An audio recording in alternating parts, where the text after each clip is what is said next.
ಇಲ್ಲ ಅದು ಹಿಪ್ಪೋದು ಅದೇನು ಗೆಸ್ಟೇಷನ್ ಪೀರಿಯಡ್ ಮುಗ್ದಿದೆ ಅಂತ ಗಮನಕ್ಕೆ ಬಂದಿತ್ತು, ಸ್ವಲ್ಪ ಪ್ರೊಲಾಂಗ್ ಆಯಿತು ಅದು. ಅದಕ್ಕೆ ಡಿಲಿವರಿಗೆ ಪಾಶ್ಚರೇಷನ್ ಅಂತ ಅಂತಾರೆ. ಅದು ಸ್ವಲ್ಪ ಡಿಲೇ ಆಗಿರೋ ಕಾರಣ ನಾವು ZAKಗೆ ಕನೆಕ್ಟ್ ಮಾಡಿದಾಗ ಒಂದು ಸೆಟ್ ಆಫ್ ಡಾಕ್ಟರ್ಸ್ನ ನಮಗೆ ಅದಿಂದು ಹೆಲ್ತ್ ಡಯಾಗ್ನೋಸಿಸ್, ಯಾಕಂದರೆ ನೆಕ್ಸ್ಟು ಲೆವೆಲ್ ಆಫ್ ಟ್ರೀಟ್ಮೆಂಟ್ ಏನಿರಬೇಕು ಅಂತ ಕಂಡುಹಿಡಿಯೋಕ್ಕೆ ಮೊದಲು ಫಸ್ಟು ಡಯಾಗ್ನೋಸಿಸ್ ಮಾಡಬೇಕಾಗತ್ತೆ. ಅದಕ್ಕೆ ನಿನ್ನೆ ಅದೊಂದು ಪ್ರೊಸೀಜರ್ನ ನಾವು ಮಾಡಿದ್ವಿ, experienced wildlife vets Bannerghatta ಮತ್ತು ಮೈಸೂರು ಝೂಯಿಂದ. ಅದಿಂದು ಸ್ಯಾಂಪಲ್ ಕಲೆಕ್ಷನ್, ಬ್ಲಡ್ ಇರ್ಬೋದು ಮತ್ತು ಬೇರೆ ಬಾಡಿಲಿ ಫ್ಲೂಯಿಡ್ಸ್ನ ಕಲೆಕ್ಟ್ ಮಾಡಿ ಅದು ಟೆಸ್ಟಿಂಗಿಗೆ ತೊಗೊಂಡೋಗಿದ್ದಾರೆ. ಸೊ ಅದು ಟೆಸ್ಟಿಂಗ್ ರಿಪೋರ್ಟ್ಸ್ ಮೇಲೆ ಅವರು ನೆಕ್ಸ್ಟ್ ಕೋರ್ಸ್ ಆಫ್ ಆ್ಯಕ್ಷನ್ ಏನಿದೆ, ಅದಕ್ಕೆ ನೆಸಸರಿ ಟ್ರೀಟ್ಮೆಂಟ್ ಏನು ಬೇಕಾಗತ್ತೆ ಅನ್ನೋದು ಪ್ರಿಸ್ಕ್ರೈಬ್ ಮಾಡ್ತಾರೆ. ಸೊ ಇವತ್ತೆಲ್ಲ ಸ್ವಲ್ಪ ಅದಕ್ಕೆ ಬೇರೆ ರೀತಿ ಟ್ರೀಟ್ಸ್ ಕೊಡಿ ಅಂತ ಅಂದ್ಬಿಟ್ಟು ನಾವು ಬೂಸ ಮತ್ತು ಬೆಲ್ಲ ಎಲ್ಲ ಮಿಕ್ಸ್ ಮಾಡಿ ಆಫರ್ ಮಾಡಿದ್ವಿ. ಡಾಕ್ಟರ್ ತಿಳಿಸ್ದಂಗೆ ಅದು ಹಂಸಿಣಿ ಸ್ವಲ್ಪ ಎಕ್ಸೆಪ್ಟ್ ಮಾಡ್ಕೊಂಡಿದೆ. ಸೊ ಮುಂದಿನ ದಿನಗಳಲ್ಲಿ ಏನು ಟ್ರೀಟ್ಮೆಂಟ್ ಇದೆ ಅನ್ನೋದು ಅವ್ರು ಏನು ತಿಳಿಸ್ಕೊಡ್ತಾರೆ, ಆದಮೇಲೆ ನಾವು ಅವ್ಳ ಟ್ರೀಟ್ಮೆಂಟ್ನ ನಾವು ಮುಂದೆ ತೊಗೊಂಡೋಗ್ತೀವಿ. ಅದೇ ಅದೇನಾಗುತ್ತೆ ಅಂತ ಅಂದರೆ ಅದು ಅಲ್ಟ್ರಾಸೌಂಡು ಇನ್ಸ್ಟ್ರೂಮೆಂಟ್ ಏನು ತಂದಿದ್ರು ಅದಿಂದು ಸ್ಕಿನ್ ಥಿಕ್ನೆಸ್ ಎಲ್ಲ ತುಂಬ ದಪ್ಪ ಇರುತ್ತೆ ಹಿಪ್ಪೋದೆಲ್ಲ.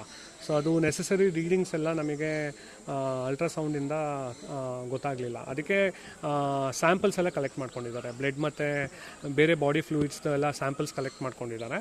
ಅದರಲ್ಲಿ ಅವ್ರು ಕನ್ಫರ್ಮೇಷನ್ ಮಾಡ್ತಾರೆ, ಏನಾರ ಮಗುಗೇನಾರು ಇಶ್ಯೂ ಇದೆಯಾ, ಇಲ್ಲ ತಾಯಿಗೇನಾರು ಇಶ್ಯೂ ಆಗಿದೆಯಾ ಈ ಪ್ರೆಗ್ನೆನ್ಸಿಯಿಂದ ಅಂತ ಅವರು ಕನ್ಫರ್ಮ್ ಮಾಡ್ತಾರೆ. ಸೊ ಅದ ಪ್ರಕಾರ ಅದು ನೆಸಸರಿ ಇನ್ಸ್ಟ್ರಕ್ಷನ್ಸ್ ಏನು ಡಾಕ್ಟರ್ ಕೊಡ್ತಾರೆ ನಾವಿಲ್ಲಿ ಫಾಲೋ ಮಾಡ್ತೀವಿ. ಅದು ಏನಾಗುತ್ತೆ ಅಂತ ಅಂದರೆ ಅದು ನೆಸಸರಿ ಅವ್ರು ಹೇಳಿದ ಪ್ರಕಾರ ಅವರು ಪ್ರಿಸ್ಕ್ರೈಬ್ ಮಾಡ್ತಾರೆ ಅಂತ. ಅದು ನೆಸಸರಿ ಮೆಡಿಕೇಷನ್ಸಿಂದ ಅದು ಕ್ಲೀನಿಂಗ್ ಪ್ರೋಸೆಸ್ನ ಅದು ತಾನೇ ಬಾಡಿ ಮಾಡ್ಕೊಳುತ್ತೆ ಅಂತ ತಿಳಿಸಿದ್ದಾರೆ. ಅದು ನನಗೂ ಗೊತ್ತಿಲ್ಲ, ಬಟ್ ಅವ್ರು ಹೇಳಿದ್ದೇನು ಅಂತ ಅಂದರೆ ಆ ಪ್ರೋಸೆಸ್ ಹಂಗಿದೆ ಅಂತ.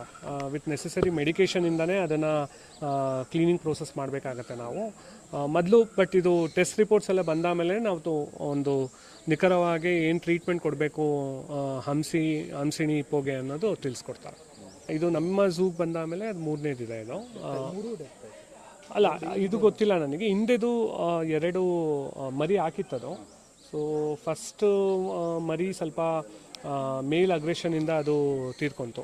ಸೊ ಅದು ನ್ಯಾಚುರಲಲ್ಲೂ ಅದಾಗತ್ತೆ. ಸೊ ಮರಿ ಬಂದಾಗ ಮೇಲ್ ಅಗ್ರೆಷನ್ ತುಂಬ ಜಾಸ್ತಿ ಇರುತ್ತೆ ಮರಿ ಮೇಲೆ.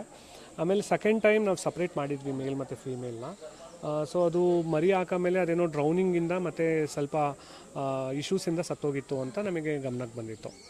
ಸೊ ಈ ಸಲ ನೋಡಬೇಕದು ಏನು ರಿಪೋರ್ಟ್ಸ್ ಏನು ಬರುತ್ತೆ, ಅದ ಮೇಲೆ ನಾವು ಡಿಸಿಷನ್ ತೊಗೊಬೇಕಾಗುತ್ತೆ.